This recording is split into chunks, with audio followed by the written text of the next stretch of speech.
Beneath the mountains, where no star may shine, the woven road shall awaken before the fire.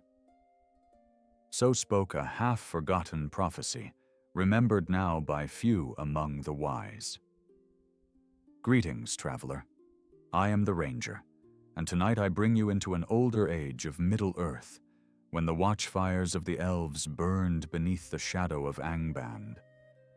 Listen closely, for not all wars are fought beneath the open sky, and some roads are hidden far below the world.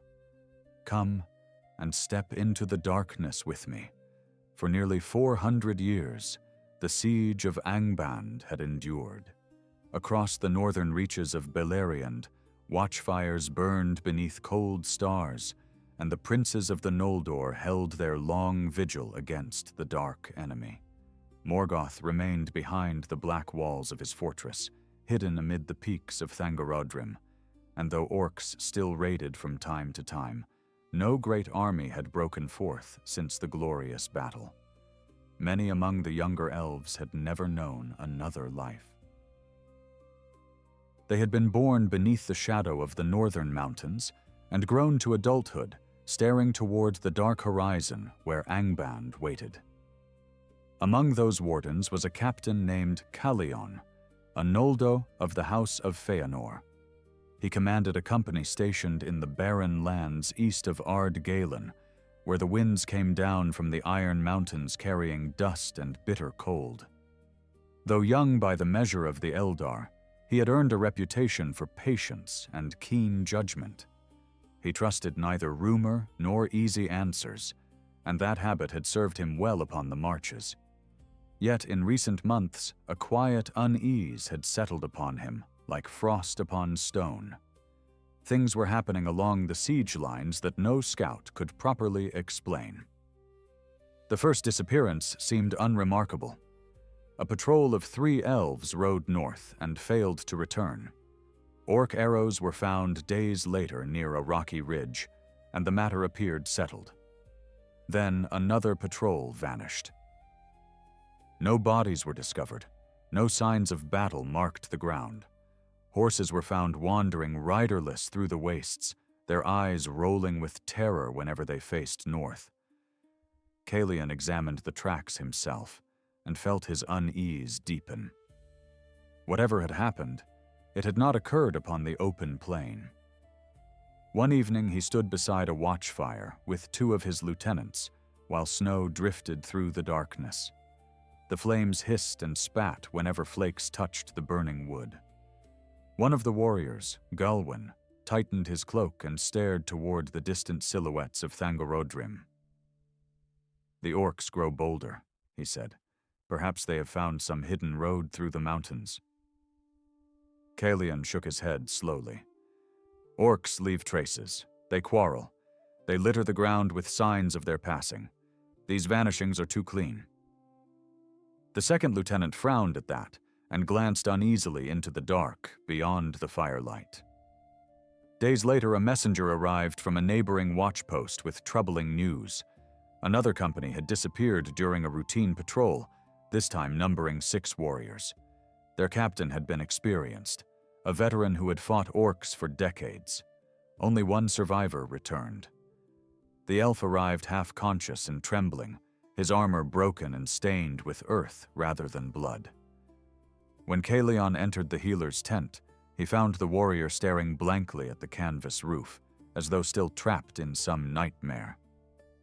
The survivor's name was Merrin. His face had become gaunt in the span of only a few days, and his hands would not stop shaking. Calion sat beside him and waited in silence until the elf's breathing steadied. At last, Merrin turned his head and spoke. "It was beneath us," he whispered. The words barely carried across the tent. Calion leaned forward. "What was beneath you?" For a moment, Merrin's eyes widened with remembered terror. The earth opened, not by chance, not by nature. Something dragged them down. A heavy silence followed. Outside, the winter wind rattled the tent ropes. Merrin swallowed hard and continued. We found a crack among the rocks. We thought it a fox den or an old fissure.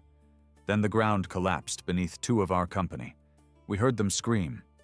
Before we could reach them, shapes emerged from below. He closed his eyes. Not many. Orcs, perhaps. Yet they came from the darkness under the earth. They seized my companions and vanished before we could form ranks. His voice faltered. The tunnel swallowed them. Kalian left the tent long after midnight. Snow covered the camp in pale silver, and the stars burned fiercely overhead. He walked alone beyond the outer fires, and considered what he had heard. Tunnels beneath the siege lines made little sense. Morgoth possessed vast armies and countless slaves, yet centuries had passed without any report of such workings. If secret passages truly existed, they represented a threat greater than scattered raids. Armies might travel unseen beneath the watch of the Noldor themselves. The following morning he gathered 20 of his most trusted warriors and rode to the place Meryn had described. The journey took 2 days through frozen wastes, where no grass grew and little stirred save ravens. On the second evening they found the site. At first glance it appeared ordinary, merely a field of jagged stone beneath a gray sky. Then Kalian noticed something strange. The rocks around the fissure bore fresh scratches, narrow grooves carved by iron tools rather than weather. He knelt beside the opening while his companions stood guard. A cold draft rose from below, carrying a smell unlike anything upon the surface.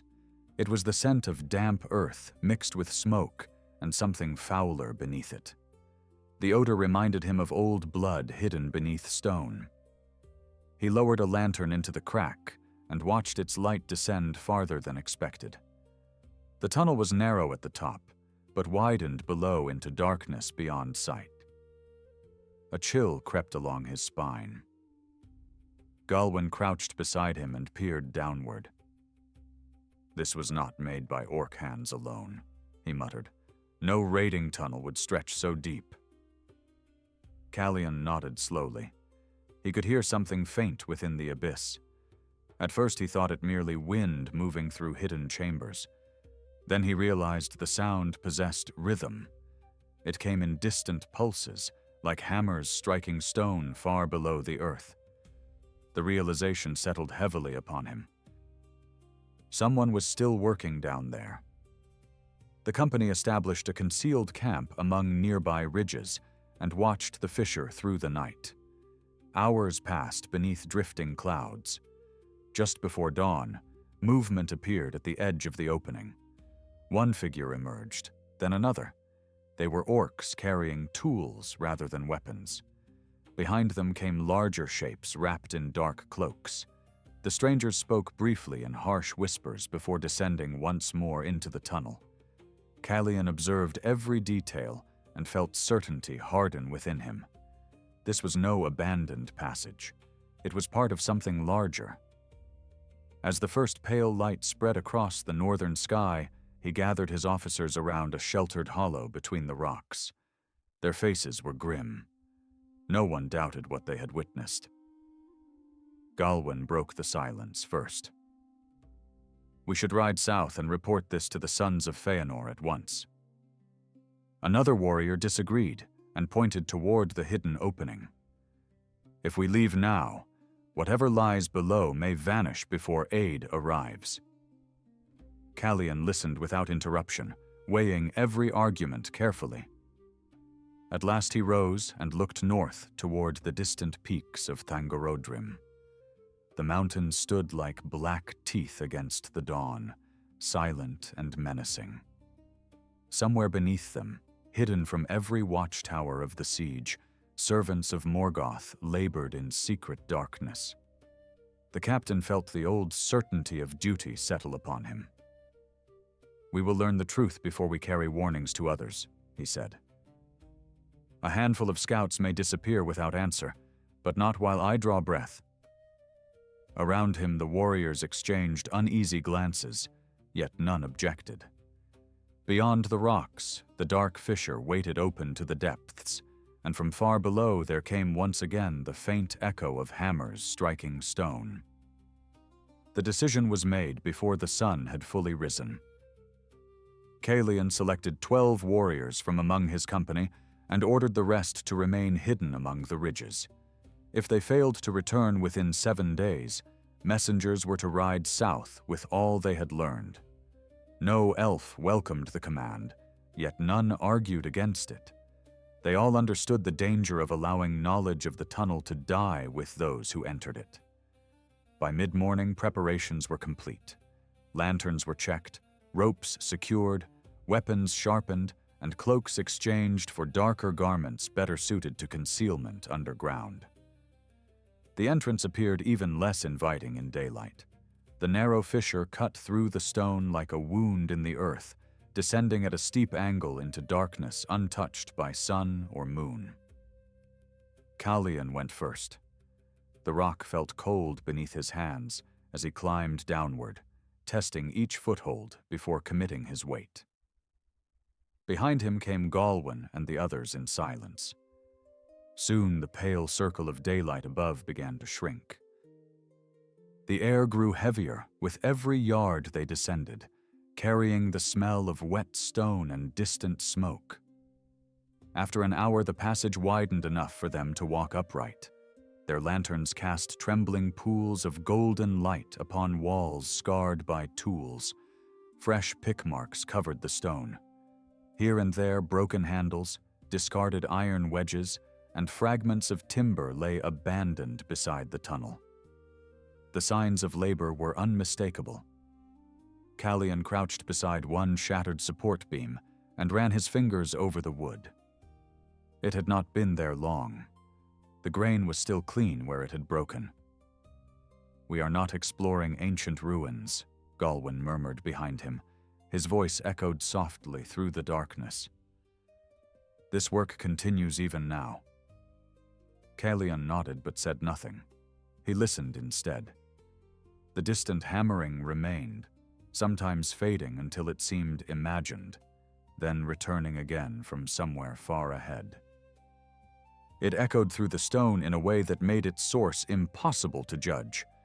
The sound might have been a mile away or 10. The company advanced for hours.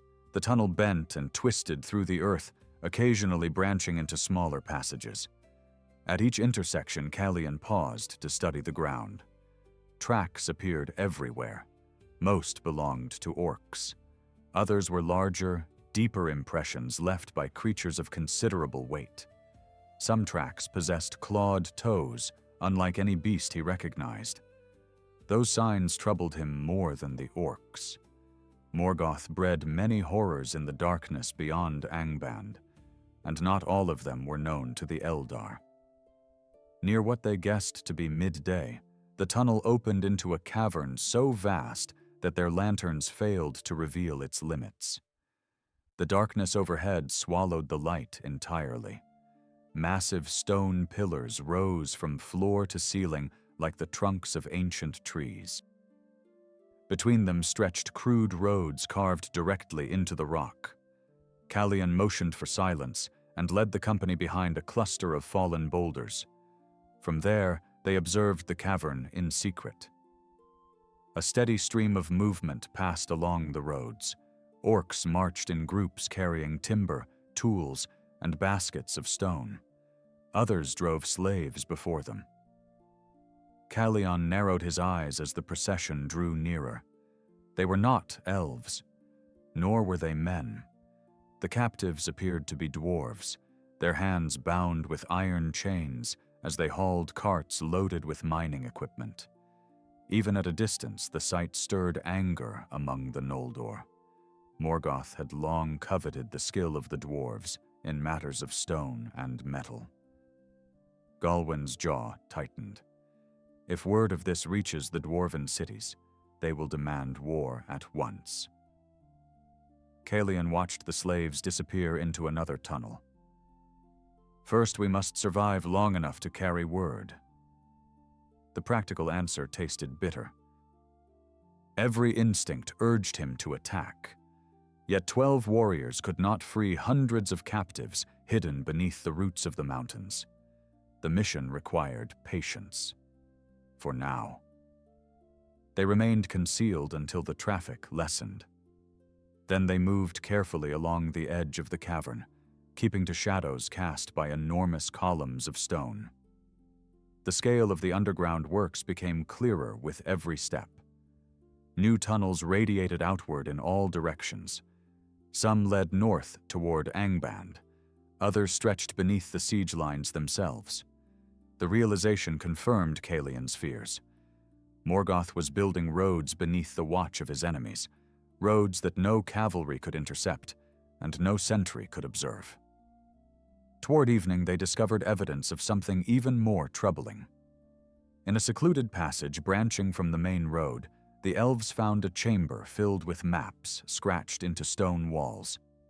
Kalian examined them by lantern light.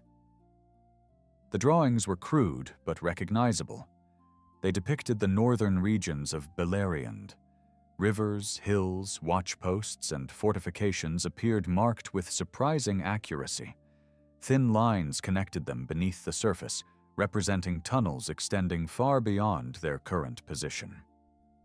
A cold weight settled in his stomach. Morgoth's servants were not merely digging. They were studying the defenses of the Noldor with deliberate care. One route appeared to pass beneath a major fortress guarding the eastern approaches. Another stretched southward toward lands thought secure. Kalian memorized as much as he could before ordering the maps copied onto parchment. Every moment spent there increased the risk of discovery. While the others worked, one of the younger warriors approached from a neighboring corridor. His face had lost all color. "Captain," he whispered, "you should see this." There was something in his voice that caused every nearby elf to look up immediately. Kalian followed him through a narrow crack in the stone into a chamber beyond. What awaited there drove all thought of maps from his mind. Rows of cages filled the cavern. Some stood empty, others contained prisoners. A few were dwarves. Most were orcs awaiting punishment or labor assignments. Yet in the furthest cages stood elves. Not many, perhaps a dozen. Their armor had been stripped away, and chains bound their wrists to iron rings fixed in the walls. Several lifted their heads as the newcomers entered. Their eyes widened with disbelief. For a moment, nobody spoke. The prisoners stared as though uncertain whether the figures before them were real. Then an elderly elf stepped forward until his chains drew taut. His face was lined with weariness, yet his gaze remained sharp. "By the light of Valinor," he whispered, "you are truly of the Noldor." The words struck Kalian harder than any blow. He had not expected survivors. Most missing scouts were presumed dead. The old prisoner introduced himself as Arminas, a captain who had vanished nearly 20 years earlier. As quietly as possible, he recounted what had happened. He and his companions had discovered one of the earliest tunnels and been captured alive. Since then, he had watched the underground network grow year after year. More prisoners arrived periodically. Few survived long. Morgoth's overseers extracted information whenever possible, then sent captives deeper into the mines. Those who returned spoke of horrors hidden far beneath the mountains. "Then the tunnels are older than we feared," Galwin said grimly. Arminas gave a slow nod. "Far older. What you have seen is only the outer web." He glanced toward the darkness beyond the cages. "There are roads beneath roads. Entire caverns where armies gather unseen. The enemy prepares for something greater than raids." The weariness in his voice deepened. "He prepares for war." Before anyone could ask another question, a distant horn echoed through the tunnels. The sound rolled through the stone like the growl of some enormous beast. Every prisoner stiffened at once. Fear flashed across Arminas's face. He stepped back from the bars and lowered his voice. "You must leave now. That signal means an inspection is coming." Kalian heard the urgency and immediately trusted it. The horn sounded again, closer this time. Then another noise reached them. Heavy footsteps, not the uneven march of orcs, but something slower and far heavier. The sound reverberated through the floor itself. Dust drifted from the ceiling. One by one, the elves extinguished their lanterns until only darkness remained. Somewhere beyond the chamber entrance, something immense was approaching through the depths of the earth. The prisoners retreated into silence, and even the distant hammering seemed to cease, as though the entire underground realm held its breath before the arrival of a master more feared than any orc. The footsteps continued to draw nearer, each impact sending a faint tremor through the stone beneath their boots. Kalian pressed himself against the wall beside the chamber entrance and rested one hand upon the hilt of his sword. Around him, his companions disappeared into shadows between the cages. The prisoners remained silent. No chain rattled. No voice whispered. The stillness carried a kind of terror that spoke more clearly than words. A glow appeared at the far end of the corridor. At first it seemed no more than distant torchlight. Then the radiance intensified until it painted the stone in shades of red and gold. Heat followed. It rolled ahead of the approaching figure like breath from an opened furnace. Kalian felt sweat gather beneath his collar, despite the chill that lingered in the deep places of the earth. He knew that light. Every Noldo knew it from tales carried across centuries. A shape emerged from the darkness beyond the glow. It stood taller than any elf or man, broad as a gatehouse, and wrapped in shadows that moved like living smoke. Fire flickered between gaps in black armor. In one gauntleted hand, it carried a long spear whose point burned with a steady crimson light. The creature advanced without haste, and orcs accompanying it hurried to keep pace. Kalian's heart tightened. He was looking upon one of the Balrogs of Morgoth. The demon paused outside the chamber and surveyed the prisoners. Its eyes burned like coals buried deep within a forge. No voice came from beneath its helm, yet the orcs immediately threw themselves to the ground. One trembling overseer rose to present a scroll. The Balrog accepted it and examined the contents in silence. Every moment stretched endlessly. Kalian scarcely dared breathe. The distance between him and the demon was little more than 20 paces. Beside him, Galwin remained motionless. Yet Kalian could sense the tension in his friend as clearly as if it were visible. Every warrior present knew that discovery would mean death. Against orcs they might fight. Against trolls they might struggle. Against a Balrog in the depths beneath Angband, there could be no victory. Their only hope lay in remaining unseen. The demon moved among the cages. Prisoners lowered their eyes whenever it passed. One unfortunate orc failed to kneel quickly enough. The Balrog struck him with the shaft of its spear. The blow shattered bone instantly and hurled the creature across the chamber. No second strike followed. The victim never rose again. The casual brutality chilled Kalian more than open rage would have done. Then the Balrog stopped directly before Arminus's cage. The old elf met its gaze without flinching. For several heartbeats, neither moved. Kalian felt certain the demon would kill him where he stood. Instead, it leaned slightly forward, studying the prisoner as one might inspect a tool long left unused.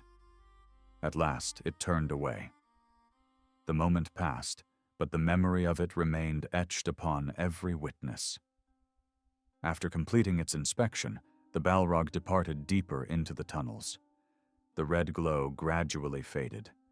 The oppressive heat diminished with it. Only when the footsteps had become distant echoes did anyone move. Several prisoners sagged against the bars as though strength had left them entirely. Calian released a breath he had not realized he was holding. "That was Bulldog," Arminas whispered from the darkness. "Or at least that is the name the orcs use." His voice remained low despite the demon's departure. "He oversees much of the work beneath these mountains. Where he walks, fear follows." Calian glanced toward the corridor. "How many Balrogs move through these tunnels?" The old prisoner hesitated before answering. "Enough." The answer lingered heavily between them. Calian knew the histories. During the ancient wars before the rising of the moon and sun, Balrogs had served as Morgoth's greatest captains. Most elves knew them only through stories. To encounter even one was rare. The possibility of several operating beneath the siege transformed the threat into something far more serious than hidden roads and missing scouts. Arminas stepped closer to the bars. "You cannot remain here much longer. Patrols will return soon." His eyes shifted toward the surrounding tunnels. "Yet before you leave, there is something you must see." Calian listened carefully. "What?" The prisoner's expression darkened. "The Heart Road." Several of the younger warriors exchanged uncertain glances. The name meant nothing to them. Arminas lowered his voice further. "It is the largest tunnel in the entire network, a passage broad enough for armies to march 6 abreast. It stretches north beneath the mountains toward Angband itself." He paused. "I have never seen its full length, but I have heard the overseers speak of it. Everything serves its construction." Galwin frowned. "Why build such a road in secret when Morgoth already possesses the gates of Angband?" Arminas gave a weary smile, devoid of humor. "Because the gates can be watched, the plains can be defended, but an army that emerges from beneath a fortress appears where no defense was prepared." His chains rattled softly as he leaned closer. "The enemy intends to strike where the siege is weakest." The revelation confirmed the fears that had driven Calian underground. Yet hearing it spoken aloud carried a different weight. He pictured hidden columns of orcs emerging behind the lines of the Noldor, supply routes severed, fortresses surrounded from within. The siege depended upon vigilance and communication. Secret roads threatened both. Suddenly, centuries of stalemate seemed far more fragile than anyone had believed. Arminas described a route leading toward the Heart Road. It was dangerous, passing through active mining districts and several guarded intersections. Nevertheless, it offered the only chance to understand the true scale of Morgoth's preparations. Calian listened in silence while memorizing every detail. The risk was immense. Yet returning without proof might condemn the warning to doubt and delay. When the explanation ended, one of Calian's warriors stepped forward. His name was Targon, a seasoned scout known for caution rather than fear. "Captain," he said quietly, "we already possess enough knowledge to justify retreat. We know tunnels exist. We know prisoners are held here. We know armies may travel unseen." He glanced toward the darkness. "The wise course is to leave now." Several others nodded. The argument carried merit. Every additional hour increased the chance of discovery. Calian considered the matter carefully. Leadership often demanded choosing between dangers rather than avoiding them. If they withdrew now, they would survive. Yet many questions would remain unanswered. How large was the Heart Road? How close was its completion? How soon could Morgoth act? Before he could respond, another voice entered the discussion. It came from the rear of the prison chamber, thin and uncertain. A young elf prisoner stepped forward from the shadows. His face was pale beneath tangled hair. "The road is nearly finished," he said. Every eye turned toward him. "I know because I worked upon it." A stunned silence followed. The prisoner swallowed hard and continued. "They use captives to carry stone and timber. I was taken there 3 months ago." His gaze dropped briefly. Perhaps 4. Time is difficult to measure below ground. He looked back up. "The tunnel reaches farther south than you imagine. They are no longer building its length. They are strengthening it." The words struck Caelion like cold water. Strengthening a road implied completion. Morgoth's hidden project might already be nearing readiness. The captain felt urgency rising within him. Every instinct now warned against delay. Yet that same urgency argued for pressing forward. They had come seeking answers. The greatest answer of all lay somewhere ahead in the darkness. At last, Caelion made his choice. "We continue," he said. His voice remained calm, though he knew the decision might doom them. "We find the Heart Road, learn its condition, and then return to the surface." He looked around at his companions. No one appeared pleased, yet none refused. They were Noldor of the Northern Watch, hardened by centuries of vigilance beneath Morgoth's shadow. Arminas closed his eyes briefly, as though offering a silent prayer to distant stars he had not seen in decades. Then he opened them again and nodded. "Very well," he said. "May the valor guard your path, for beyond this point the darkness grows deeper." Somewhere in the tunnels beyond the prison chamber, a horn sounded once more. This time it was joined by answering calls from far away, echoing through unseen passages like voices carried across an underground sea. The sounds rolled through the stone in widening waves, and for the first time since entering the abyss, Caelion felt the unmistakable sense that something vast was awakening beneath the mountains. They departed the prison chambers soon afterward, leaving behind whispered farewells and solemn promises. Caelion could not say whether he would ever see Arminas or the other captives again. The thought weighed upon him as they slipped through the maze of tunnels. Behind them remained chained prisoners and years of suffering hidden from the eyes of the world. Ahead lay darkness and uncertainty. Neither path offered comfort. The route described by Arminas led through abandoned workings where ancient veins of ore had long since been exhausted. Here the tunnels narrowed once more, twisting through jagged stone passages untouched by recent excavation. Their lanterns revealed walls glittering faintly with traces of minerals. Water dripped steadily from unseen cracks overhead, striking the ground with hollow echoes that followed them through the gloom. The farther they traveled, the less often they encountered signs of ordinary labor. By what they guessed was the second day underground, the atmosphere had changed. The distant hammering never ceased, yet another sound now accompanied it. A deep vibration pulsed through the stone at irregular intervals. Sometimes it resembled thunder rolling across distant hills.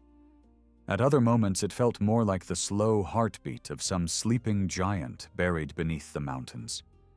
None of the elves could identify its source. Galwin finally voiced what many were thinking. This place was not made entirely by miners. His words echoed softly through the passage. The deeper we go, the older the stone feels. Caelion understood what he meant. The upper tunnels bore clear marks of tools and construction.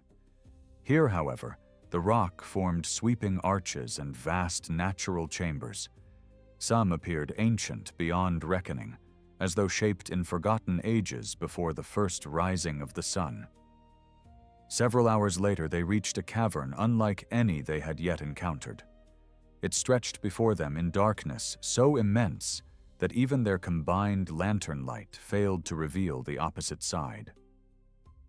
A black lake occupied much of the chamber floor. Its waters lay perfectly still, reflecting faint glimmers from crystals embedded high within the ceiling. The sight possessed a strange beauty, unsettling in its silence. The company moved carefully along a narrow ledge bordering the water.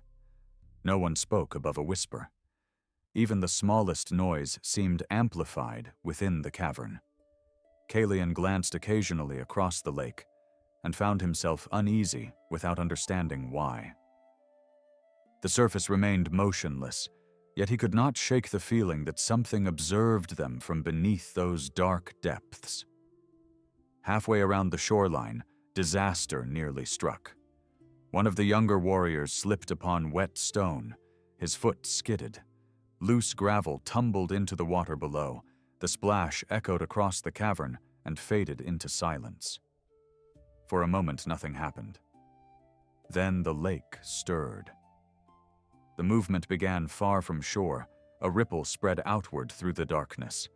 Another followed. Soon, multiple disturbances marred the black surface.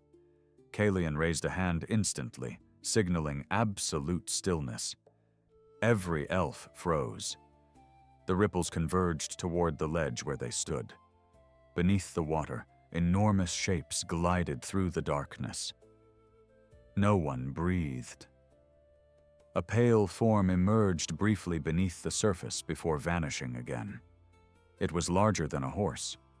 Then another appeared farther away. Kalian caught only fragments of their shapes, enough to reveal elongated bodies and wide jaws filled with needle-like teeth. Ancient dread stirred within him. Morgoth had corrupted many creatures during the long ages of darkness. Whatever swam in that underground lake belonged to those forgotten horrors. The shapes circled for several agonizing minutes. At last they drifted away into deeper waters. Only then did the company continue. No one spoke until the cavern lay far behind them. When words finally returned, they came quietly. The near encounter had reminded everyone how vulnerable they truly were beneath the roots of the world. Toward what must have been evening, though no sun marked the passing hours, they reached the first heavily guarded intersection, described by Arminus. Here, several tunnels converged around a broad chamber, reinforced with timber and iron. Orc sentries occupied raised platforms overlooking every approach. Smoke from braziers drifted through the stale air. Passing unnoticed would be impossible. Kalian studied the defenses from concealment. The guards appeared alert.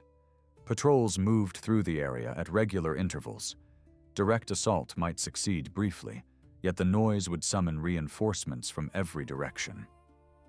The captain considered the problem carefully while his companions waited. At length, his gaze settled upon a series of supply carts parked near the chamber entrance. An hour later, they put his plan into action. Hidden beneath rough canvas and piles of mining equipment, the elves infiltrated the checkpoint aboard carts driven by unsuspecting orc laborers. The deception carried enormous risk. Several times guards stopped the convoy for inspection. Each pause seemed endless. Kalian remained motionless beneath sacks of tools while booted feet passed within arm's reach. At one point, an orc captain thrust a spear into the load only inches from Galwin's shoulder. The weapon withdrew after finding nothing suspicious. The convoy moved on. No one dared relax. Not until the checkpoint had vanished behind them did the elves emerge from concealment. Even then, relief remained tempered by caution. Luck could not protect them forever. Beyond the intersection, the tunnels widened dramatically. Massive support columns lined the route at regular intervals. The floor had been leveled and paved with fitted stone. Tracks for heavy carts ran alongside the main passage. Hundreds of laborers worked here under armed supervision. The scale dwarfed everything they had previously witnessed. Then they saw the Heart Road. The passage stretched beyond sight in both directions, disappearing into darkness so profound that even distant lanterns resembled scattered stars. Its ceiling soared overhead like the vault of a cathedral.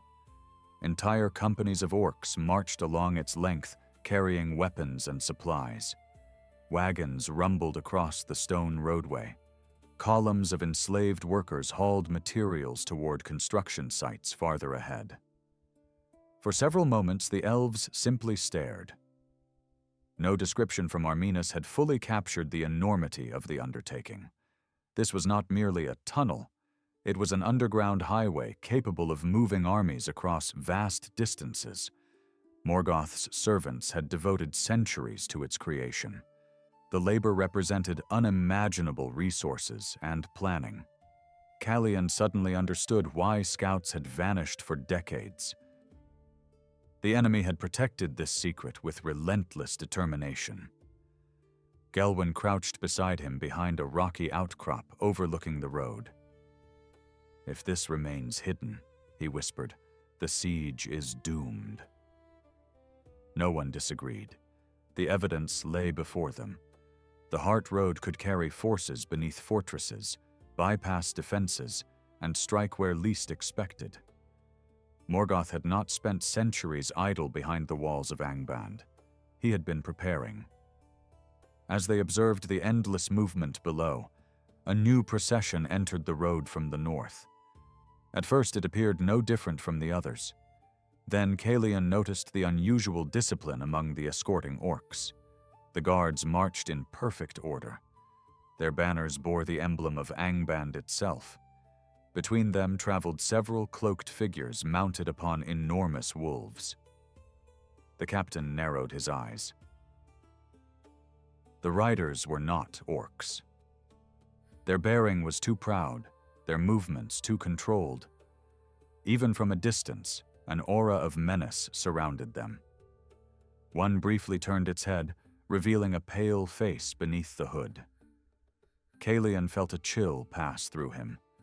These were servants of Morgoth's higher councils, creatures entrusted with important business. The procession halted near a large command pavilion erected beside the road. Guards formed a perimeter immediately. Workers were driven away from the area. Whatever discussion was about to occur carried significance. Callian watched carefully. Instinct told him that chance had placed him near something important. Then one of the cloaked riders withdrew a parchment map and spread it across a table illuminated by lantern light. Though too distant to read, the document appeared enormous. Several officers gathered around it. Fingers traced routes. Orders were exchanged. Messengers departed at once in multiple directions. Callian's unease deepened. This was not routine administration. Preparations were accelerating. Something was coming, and from the urgency visible even at a distance, it would come soon.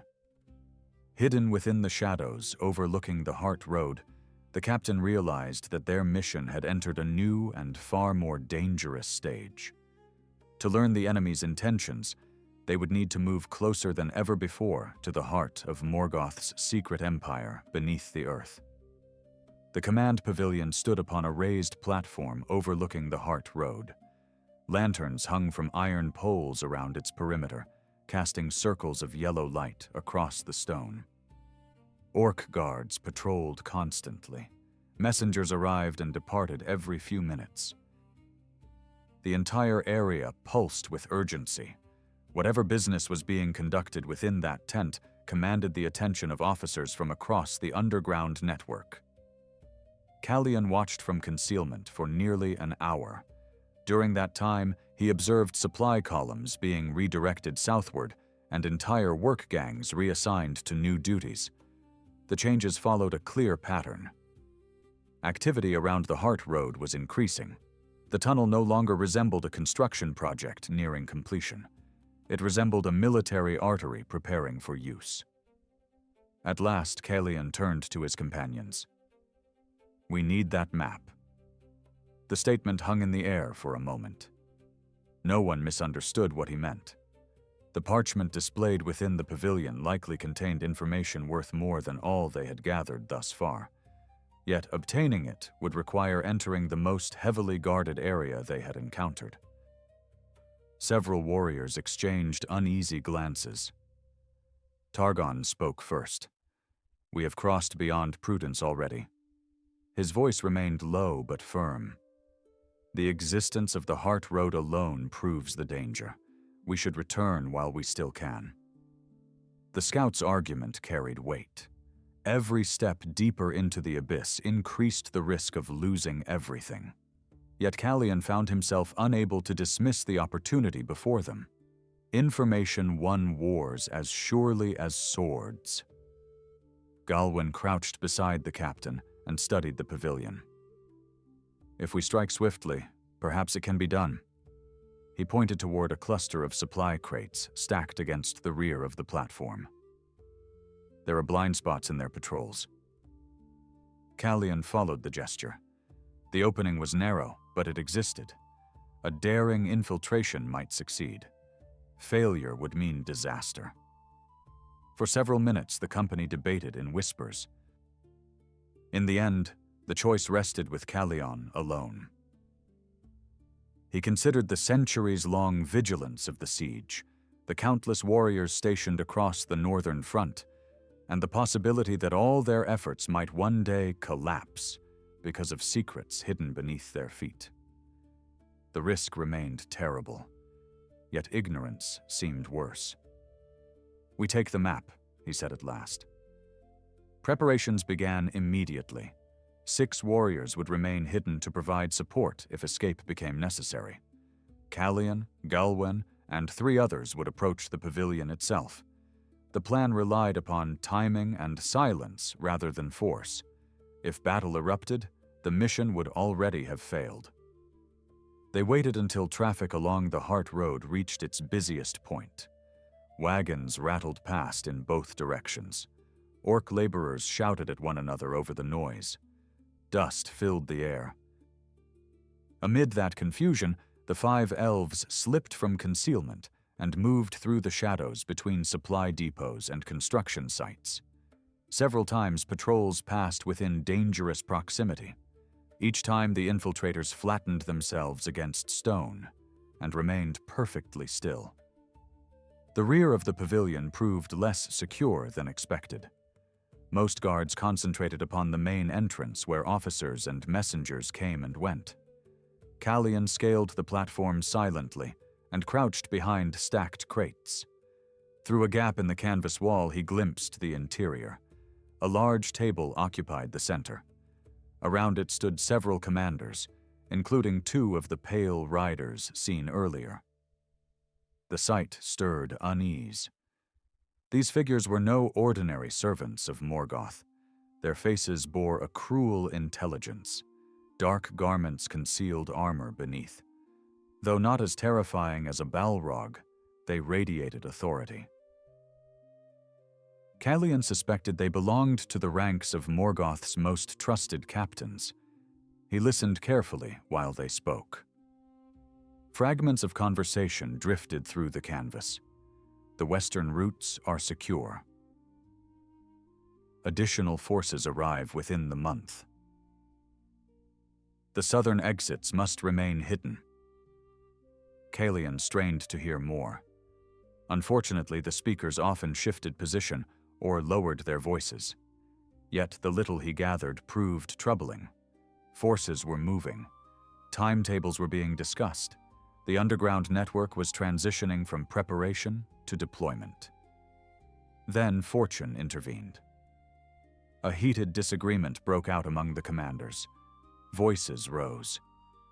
One officer struck the table with enough force to scatter several documents.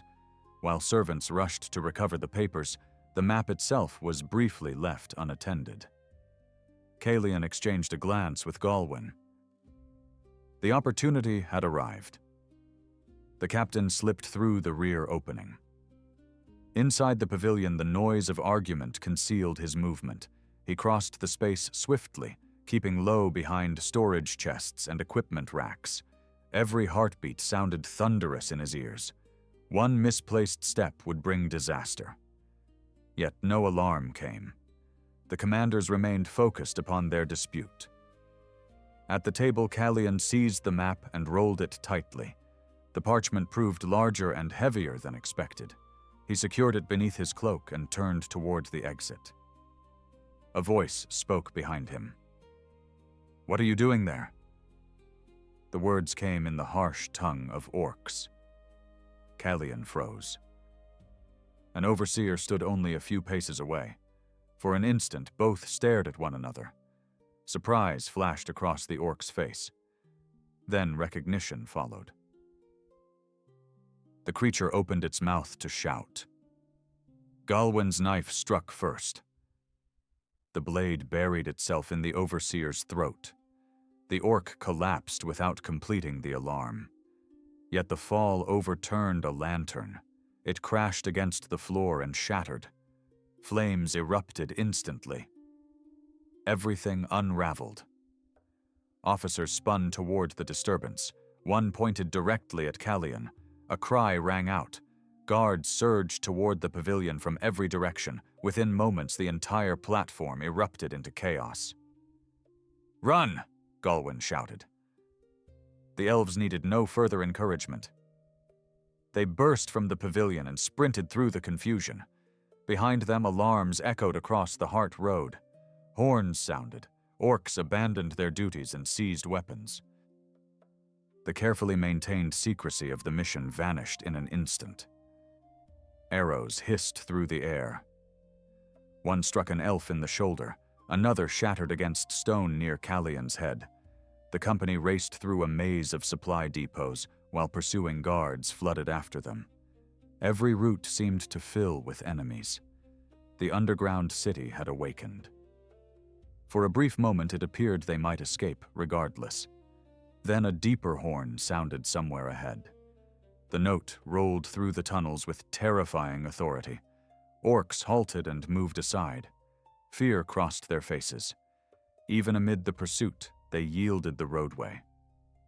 A red glow appeared in the distance. Callian's blood ran cold. The Balrog was coming. The demon advanced along the Hart Road, surrounded by terrified escorts. Fire flickered between plates of black armor. Its spear burned like a fragment of molten metal torn from the heart of a volcano. The creature needed no explanation. It had already been informed of intruders. The pursuing orcs immediately gained confidence. They drove forward with renewed aggression, knowing the demon approached from the opposite direction. The elves found themselves trapped between two dangers. Behind lay hundreds of enemies. Ahead came one of Morgoth's deadliest servants. "To the side tunnels," Callian ordered. The company veered sharply from the Hart Road and plunged into a narrow passage branching eastward. The opening barely accommodated 2 warriors abreast. Darkness swallowed them. Behind, the roar of pursuit intensified. For several minutes they ran without stopping. The tunnel twisted violently through the stone. Twice they nearly lost their footing. The sounds of orcs followed relentlessly. Yet another noise gradually joined them. It came from deeper within the earth. The strange vibration they had felt days earlier had returned. This time it was stronger. Dust trickled from the ceiling. Pebbles danced across the ground. The stone itself seemed to shudder around them. Callian slowed briefly, troubled by the sensation. Whatever produced those tremors lay nearby. Then the tunnel opened unexpectedly into a colossal cavern. The elves emerged onto a ledge overlooking a sight so astonishing that every warrior halted despite the danger behind them. Far below stretched an abyss of unimaginable depth. Rivers of molten rock glowed through cracks in the darkness. Massive stone bridges crossed the chasm. Upon those bridges marched thousands of workers and soldiers. At the center of the cavern stood a structure unlike anything they had yet seen. A vast gate of black iron had been built directly into the living rock. Great chains thicker than tree trunks disappeared into the darkness beyond it. Scores of laborers hauled upon mechanisms surrounding the gate, while overseers barked commands. Whatever lay sealed beyond those doors required immense effort to contain. Galwin stared in disbelief. "What in the name of the valor is that?" No one answered. Then the gate trembled. A deep metallic groan rolled across the abyss. The chains tightened. Workers scattered in panic. From somewhere beyond the iron barrier came a sound that froze every elf where he stood. It was a roar. Not the roar of a beast. Not the roar of any creature they knew. It was something older, deeper, and vastly more terrible. And it was trying to get out. The roar rolled through the abyss again, not as a single burst of sound, but as a sustained thunder that seemed to vibrate within the bones of every living creature present. Across the bridges and platforms surrounding the great iron gate, laborers abandoned their tasks and fled toward sheltered passages. Even the orc overseers looked shaken. Several shouted conflicting orders while glancing repeatedly toward the chained barrier.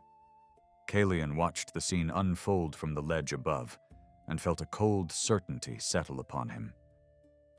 Whatever lay imprisoned beyond those doors was feared even by the servants of Morgoth. The chains groaned under tremendous strain. Massive iron links stretched taut as invisible force pressed against the sealed gate from within. Sparks burst from anchor points embedded in the surrounding rock. The heat rising from the chasm carried the scent of molten stone and scorched metal, creating an oppressive haze that distorted distance and movement. Beside Kalian, Galwin stared downward with narrowed eyes. "That prison was not built for orcs," he said quietly, "nor for trolls." The observation needed no answer, for everyone present had reached the same conclusion. Before further speculation could follow, horns sounded behind them. The pursuit had arrived. Orc soldiers poured from the tunnel opening at the rear of the ledge, their weapons raised and their confidence strengthened by superior numbers. More figures emerged every moment.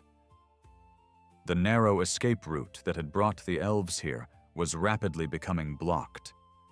Kalian looked from the advancing enemy to the abyss below and understood that hesitation would destroy them. "We move along the ledge," he ordered, already searching for alternatives. "There must be another exit." His company obeyed immediately. They retreated deeper along the cliffside path, while arrows hissed through the air behind them. One shaft struck the stone beside Targon, showering him with fragments. Another clipped a warrior's helmet and vanished into the darkness below. The enemy pressed forward relentlessly. The ledge curved around the outer edge of the abyss, climbing gradually as it followed the cavern wall. For several hundred yards, the path remained barely wide enough for safe passage. On one side rose sheer stone. On the other yawned an immense drop into rivers of fire far beneath. The oppressive heat increased with every step. Sweat-soaked cloaks and armor despite the exhaustion already weighing upon the company. As they rounded a bend in the path, Kalian suddenly halted and raised a warning hand. Ahead stood a barricade manned by guards. Unlike the orc patrols encountered elsewhere, these warriors wore heavier armor and carried black shields marked with the sigil of Angband. Their post overlooked a stone bridge extending toward the central structures near the great gate. There could be no slipping past unnoticed. The guards spotted them almost immediately. Shouts echoed across the cavern. Crossbows were raised. Kalian reacted without conscious thought. His sword flashed from its sheath as he charged. The distance vanished quickly. The first guard fell before completing his shot. Galwin crashed into a second warrior with enough force to drive both to the ground. The narrowness of the path prevented the enemy from bringing superior numbers to bear, allowing the elves to exploit their skill and speed. The clash was brief, but brutal. Steel rang against steel. Bodies tumbled from the ledge into the fiery depths below. One of Calian's warriors suffered a deep wound across the thigh, yet remained standing. Within moments, the barricade belonged to the elves. There was no time to celebrate. More enemies were already approaching from both directions. Crossing the bridge offered the only chance of escape.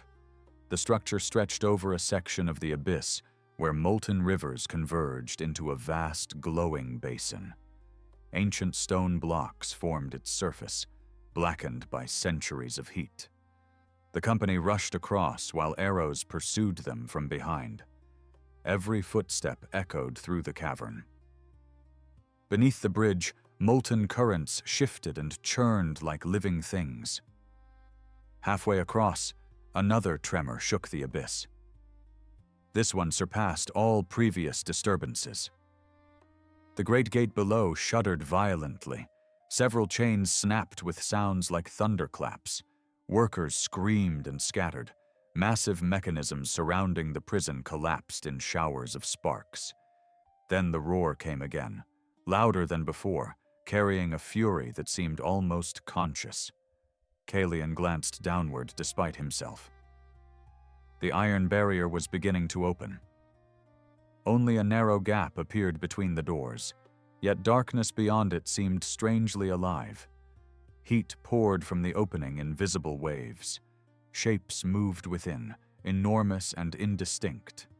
Calian caught only fleeting impressions before another tremor rocked the bridge beneath his feet. Whatever was imprisoned there remained concealed, but its release appeared dangerously close. Galwin seized his arm and pulled him onward. "Keep moving," he shouted above the chaos. "If that thing escapes, knowing what it is will not save us." The words cut through the captain's distraction. Survival had to come first. Answers could wait. Together they drove forward while the cavern descended into confusion around them. At the far end of the bridge, they entered a district of ancient tunnels, unlike the newer workings elsewhere beneath the mountains. Here the walls bore no signs of picks or chisels. Instead, they appeared worn by unimaginable ages, their surfaces marked by natural formations and mineral veins that glimmered faintly in the darkness. The atmosphere changed immediately. The noise of construction faded. Even the pursuit seemed less certain. For a short time, they managed to outdistance their enemies. The twisting passages concealed their movements and divided the pursuing forces. Yet exhaustion had begun to take its toll. Days underground, constant vigilance, and recent battles weighed heavily upon the company. Several warriors limped from wounds. Others struggled to maintain pace. Calian knew they could not continue indefinitely. They eventually paused within a narrow chamber where a trickle of clear water emerged from the rock. The sight felt almost miraculous after so long beneath the earth. While the warriors drank and bound injuries, Calian finally unrolled the stolen map. The parchment spread across the stone floor between them. Lantern light flickered across its surface. A heavy silence followed. The map revealed far more than anyone expected. The Heart Road formed only the central artery of an enormous network. Hundreds of subsidiary tunnels extended beneath Ard Galen and the surrounding regions. Some terminated near known fortresses of the Noldor. Others ended beneath isolated hills, forests, and valleys far from the main siege lines. Markings indicated supply depots, troop concentrations, and hidden exits. The scale of the operation dwarfed every previous estimate. Then Calian noticed a series of symbols clustered along the southern reaches of the network. Unlike the others, these marks had been drawn recently in darker ink. Beside them appeared dates and notations written in a harsh script. Though incomplete, enough could be deciphered. "They are preparing movements," Targan said grimly after studying the markings. Large movements. Kalian nodded slowly. The evidence was unmistakable. Morgoth intended to deploy forces through the underground roads in coordinated strikes. The preparations were nearing completion. Worse still, some of the dates suggested activity would begin far sooner than anyone above suspected. The siege was not facing a distant threat. It was approaching a crisis.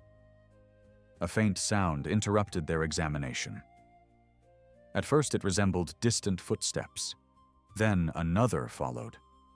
Soon dozens of echoes drifted through the tunnels around them. The company reached for weapons immediately. Yet something about the sounds seemed wrong. They lacked the disorder of orc patrols and the heavy tread of trolls. Instead, they carried a measured rhythm. Kalion extinguished the lantern. Darkness swallowed the chamber. The footsteps continued drawing nearer from multiple directions at once. Through a crack overlooking a larger passage, he peered into the gloom beyond. What he saw caused his breath to catch. A column of figures was moving through the ancient tunnels. They were not orcs. They were elves. Dozens of them marched silently beneath the earth, clad in worn armor blackened by years of captivity. Chains hung from their wrists, though many had been broken. Their faces were pale and gaunt. At their head walked Arminas. The old prisoner's eyes lifted toward the hidden chamber. For one brief moment, they met Kalion's gaze. Then Arminas raised a finger to his lips and motioned urgently for silence, while somewhere deeper in the darkness behind his strange procession, a new danger approached. The procession moved through the darkness with remarkable discipline, despite the condition of those who composed it. The escaped prisoners advanced in silence, carrying scavenged weapons and improvised tools. Many bore fresh wounds. Others walked with the slow stiffness of those who had spent years in chains. Yet there was purpose in their movement, and determination burned in eyes long deprived of hope. Arminas remained at their head, guiding them through the ancient passages with the certainty of one who had memorized every turn during decades of captivity. Kalion emerged from concealment once the column had passed the chamber entrance. The old prisoner halted immediately. For a brief moment, neither spoke. The sight of Arminas standing free beneath the earth felt almost unreal after seeing him behind iron bars only days earlier. At last, the older elf allowed himself a tired smile. "You chose the difficult road," he said quietly. "I cannot claim surprise." Kalion returned the smile despite the danger surrounding them. "And you chose freedom." Arminas glanced toward the warriors behind him. "We chose it together." The explanation came quickly. News of the disturbance near the Heart Road had spread through the underground network with astonishing speed. During the confusion, guards had been redeployed and prison security weakened. Arminas and several others had seized the opportunity. They overpowered their captors, freed additional prisoners, and escaped into the forgotten tunnels beneath the deepest levels of the complex. What had begun as a desperate attempt at survival had grown into something larger.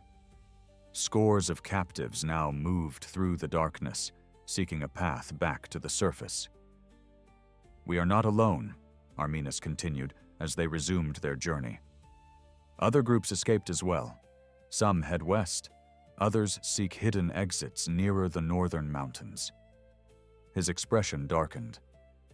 "Many will not survive. The tunnels are waking." The final words drew uneasy glances from several listeners. Kalion sensed there was more behind them than simple metaphor. The old prisoner soon confirmed his suspicion. The ancient passages surrounding them predated Morgoth's excavations by ages beyond counting. During years of forced labor, Arminus had heard countless stories whispered among slaves and overseers alike. Deep beneath the newer roads lay caverns abandoned even by the servants of Angband. Creatures dwelt there that answered neither to orc commanders nor to Balrog captains. Morgoth tolerated their presence only because removing them would require effort greater than the benefit gained. As they advanced, signs of those hidden dangers became increasingly apparent. Strange markings scarred the stone walls. Some resembled claw marks large enough to split a man's chest. Others looked almost deliberate, forming patterns no one could interpret. Twice they discovered abandoned camps where escaped prisoners had rested briefly before continuing onward. In both locations, belongings remained scattered across the ground, yet no trace of the occupants could be found. The atmosphere grew steadily more oppressive. The tunnels themselves seemed older and less stable than before. Massive cracks spread through ceilings and walls. Entire sections had collapsed long ago, forcing the company to navigate narrow detours through jagged rubble. Dust hung constantly in the air. Occasionally distant tremors rolled through the stone, reminding everyone that whatever had begun near the Great Gate continued to unfold elsewhere beneath the mountains. By what Callian guessed was the following day, the combined company had reached nearly 60 souls. Warriors, scouts, craftsmen, and former prisoners marched together through the darkness. Though exhausted, they carried renewed determination. Hope had returned to many who had believed they would die underground.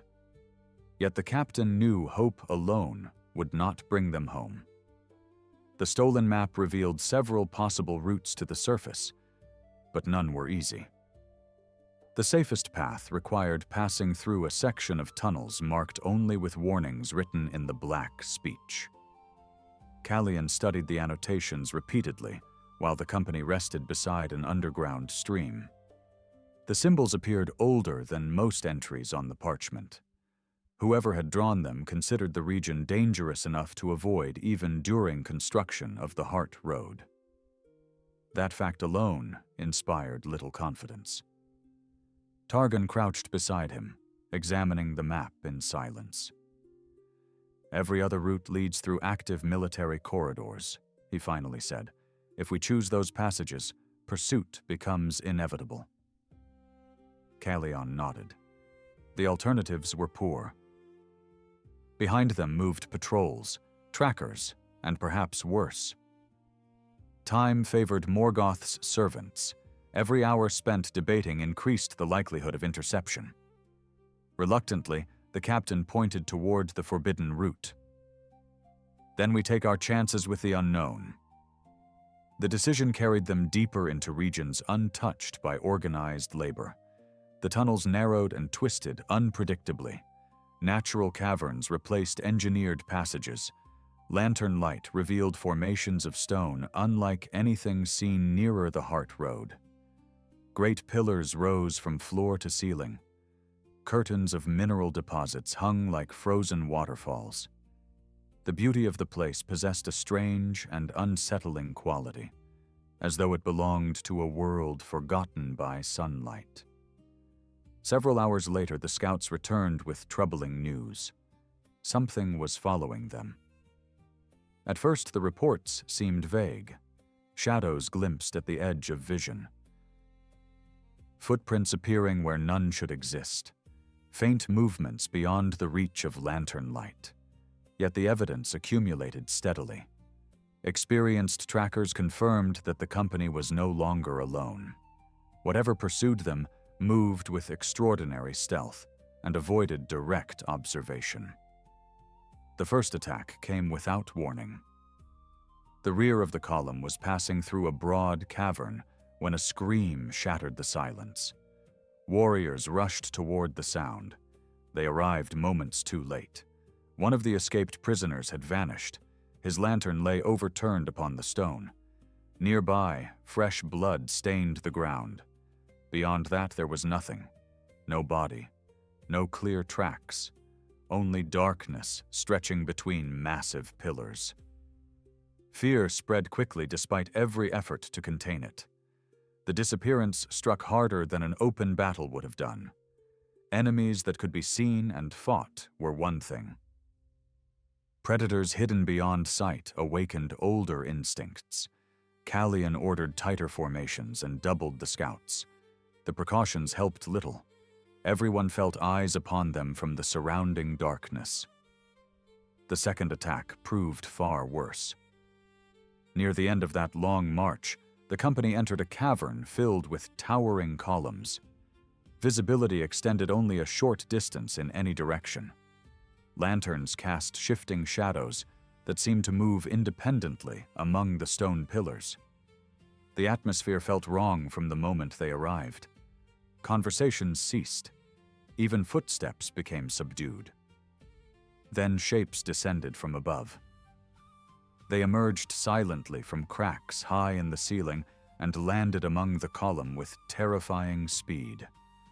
The creatures resembled enormous spiders, their bodies black as polished obsidian, and their legs long enough to span the width of a wagon. Multiple eyes reflected lantern light in clusters of pale green. Fangs glistened with venom. For one dreadful instant, the company stood frozen before the attack fully erupted. Battle exploded throughout the cavern. Elves drew swords and formed defensive circles, while the creatures lunged from every direction.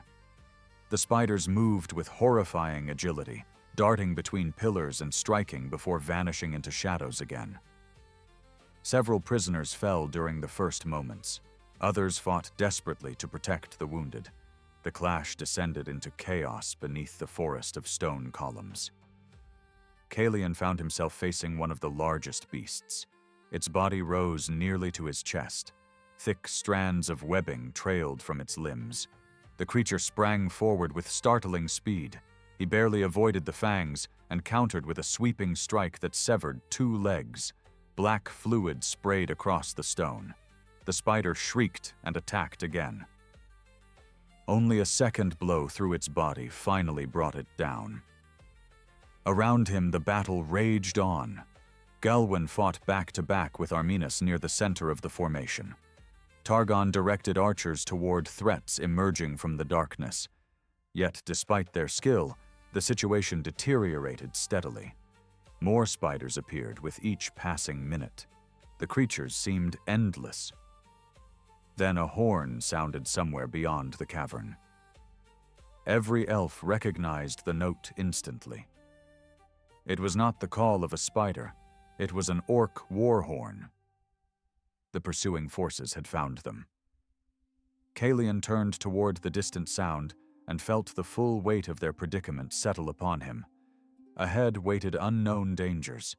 Behind came the armies of Angband. Around them swarmed creatures from the forgotten depths of the world.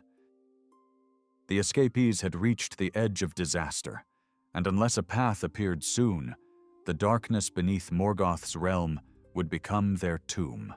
The echo of the orc horn rolled through the cavern again and again, weaving through the clash of steel and the shrill cries of the giant spiders.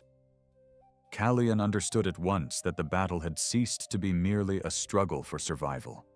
It had become a race against time. If the pursuing forces reached the cavern before the company escaped, they would be trapped between enemies on all sides. The realization sharpened every thought. Around him, warriors fought with renewed desperation, driving back the creatures while glancing uneasily toward the tunnels from which the horn calls continued to sound. The spiders seemed to sense the growing pressure. Their attacks became more reckless, less concerned with survival, and more intent upon inflicting damage before withdrawing into darkness. One leapt from a column and landed directly among a group of escaped prisoners. Chaos erupted. Men and elves alike shouted warnings while blades flashed in the lantern light. Callian pushed through the melee and struck the creature from the side, driving it away before it could drag another victim into the shadows. Even as it died, more shapes moved beyond the pillars. Then something unexpected happened. A deep tremor rolled through the cavern floor. Stone cracked. Dust cascaded from the ceiling in thick clouds. The spiders immediately reacted. Their aggression vanished. Several retreated toward crevices high above. Others froze entirely, their many eyes fixed toward the depths beyond the cavern. Fear had entered them. Whatever approached inspired terror, even in predators that had ruled these forgotten passages for ages. Arminas felt it as clearly as the others. He stepped beside Callion while the surviving spiders fled into darkness. "The mountain is changing," he said, his voice nearly lost amid the rumbling stone. "I have heard these tremors before, though never so strong." The old elf looked toward a distant tunnel, descending deeper into the earth. Something has disturbed the foundations below. Callion immediately thought of the great iron gate and the chained prison beyond it. The memory of that terrible roar returned with renewed force. The tremors intensified as the company resumed its retreat. Progress became difficult. Cracks spread through walls and ceilings. Entire sections of tunnel collapsed behind them, sometimes cutting off pursuing enemies, sometimes threatening to bury the fugitives as well. The ancient passages groaned like wounded beasts. Yet amid the chaos came an unexpected blessing. Several collapses blocked routes that orc patrols might otherwise have used. The pursuit remained dangerous, but its coordination had begun to break down. Hours later, the company reached a junction marked upon the stolen map. According to the notes scratched there by Morgoth's engineers, one route led toward operational sections of the underground network. The other ascended gradually toward forgotten exits near the eastern reaches of Ard Galen. Callion studied the parchment beneath lantern light, while warriors guarded the approaches. The choice itself seemed obvious. Escape lay upward. Yet the map also revealed something else. One of the principal branches of the Heart Road passed directly beneath this region. The captain stared at the markings in silence. The meaning unfolded quickly. If the tunnels near the Great Prison were becoming unstable, then portions of Morgoth's carefully constructed network might already be vulnerable. The realization stirred a dangerous possibility. For days they had gathered evidence of the enemy's preparations. They possessed proof. They could flee immediately and carry warning to the Noldor. Yet perhaps they could do more. Galwin saw the thought forming and understood it at once. "You are considering the support chambers," he said quietly. His finger traced several symbols along the map. If those foundations fail, sections of the Heart Road could collapse. Around them, several warriors exchanged uneasy looks. The idea bordered on madness. They were exhausted, wounded, and hunted. Yet the opportunity was undeniable. Arminas studied the map for a long moment before speaking. "There is truth in it," he admitted. "Many of the deeper tunnels were carved through unstable stone. The engineers spent decades reinforcing them." He lifted his gaze. If enough supports were destroyed, entire stretches might become unusable. Silence followed. Every soul present understood the stakes. The Heart Road represented Morgoth's greatest secret weapon. Damaging it could delay his plans by years. The debate was brief because circumstances allowed little time. In the end, the decision came not from pride or recklessness, but from necessity. Even if they escaped, the tunnels would remain. Morgoth would continue strengthening them. The siege would face the same threat again. Callion looked at the weary faces around him and knew what answer he would give. "We strike once," he said. "Then we leave this darkness behind forever." The support chambers lay deeper than anyone preferred, yet the route proved shorter than expected. Tremors continued throughout the march. By the time they reached their destination, cracks already marred many of the stone pillars sustaining the surrounding tunnels. The chamber itself resembled the ribs of some colossal beast. Massive supports stretched into darkness above, holding countless tons of rock in place. Engineers from Angband had strengthened the natural formations with iron braces and fitted stone. Work began immediately. Axes shattered braces, hammers loosened wedges, ropes pulled weakened supports from their foundations.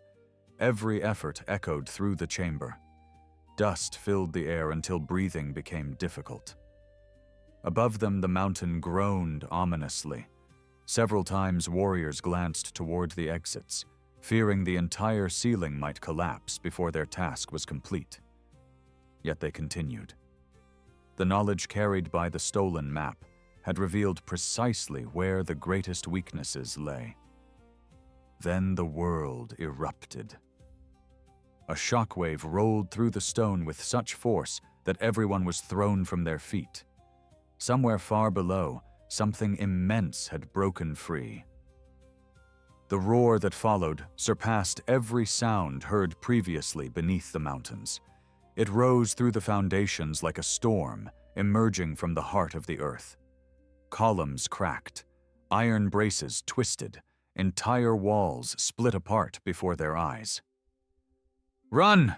Kalian shouted as the first support collapsed. No one needed further encouragement. The company fled upward through shaking tunnels while destruction spread behind them. Sections of ceiling crashed down, chasms opened unexpectedly across the floor, ancient passages vanished beneath avalanches of stone. Far below, the foundations supporting portions of the Heart Road began to fail.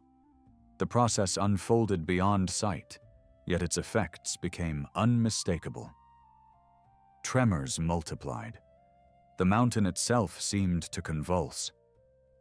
Their final ascent lasted through what felt like an endless night. Warriors carried the wounded. Prisoners supported one another through collapsing corridors. Several times they narrowly avoided death. Yet fortune, courage, and relentless determination carried them onward. At last, a faint current of cold air touched their faces. Moments later, they saw something many had feared never to witness again. Starlight. The sight halted them where they stood. A narrow fissure opened onto the surface beneath a sky filled with countless stars. Fresh wind swept across their faces. The scent of open earth replaced the choking dust of the abyss. One by one, the survivors emerged from the darkness and climbed onto the frozen plains of Ard Galen. Some fell to their knees. Others simply stood in silence, gazing upward. Behind them, far to the north, a distant rumble echoed from beneath the mountains. The sound continued for hours. Great clouds of dust rose near the roots of Thangorodrim. Even from afar, the signs of collapse were visible. Portions of Morgoth's hidden network had been damaged, not destroyed entirely, but wounded. The Heart Road would not serve its master as easily as intended. Within days, Kalian and the survivors reached the strongholds of the Noldor. Their warning spread swiftly among the princes and captains guarding the siege. Maps were copied, patrols increased, hidden exits were hunted and sealed where possible. The existence of Morgoth's underground roads could no longer remain secret. Though many grim years still lay ahead before the siege of Angband would finally be broken in the great fires of the Dagor Bragolach, the enemy's preparations had been exposed before they could unfold exactly as planned. Long afterward, songs were sung of the captives who escaped the abyss and of the company that carried knowledge from beneath the roots of the world. Yet Kalian himself seldom spoke of those days. Whenever memory returned, he thought not of battles or victories, but of the darkness below Angband, where endless tunnels wound through the bones of the earth. He remembered the chained gate, the terrible roar beyond it, and the vast secret kingdom Morgoth had woven beneath the feet of his enemies. For even though the survivors had escaped, they all understood one truth. The abyss still remained, hidden beneath the northern mountains, waiting through the long years ahead for the day when Morgoth would unleash all the power he had gathered in darkness. Ну що ж, друзі, з вами ваш блукач Середзем'ям. Хочу трошки прокоментувати написане.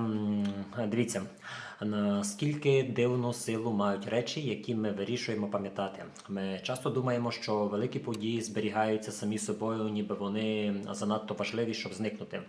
Але правда, здається, інша. Більшість минулого розчиняється тихо, і лише окремі спогади проходять скрізь роки, тому що хтось свідомо не дозволив їм померти. Іноді одна людина, яка пам'ятає, важить більше за цілу бібліотеку. А не тому, що вона знає більше, а тому, що їй не байдуже. Мені здається, багато історій пережили століття не завдяки якимось королям, перемогам чи славі, а завдяки комусь, хто одного вечора сів біля вогню і вирішив розповісти, почути ще раз. І, можливо, пам'ять – це не просто спосіб дивитися назад, можливо, ще й відповідальність перед тими, кого вже немає поруч.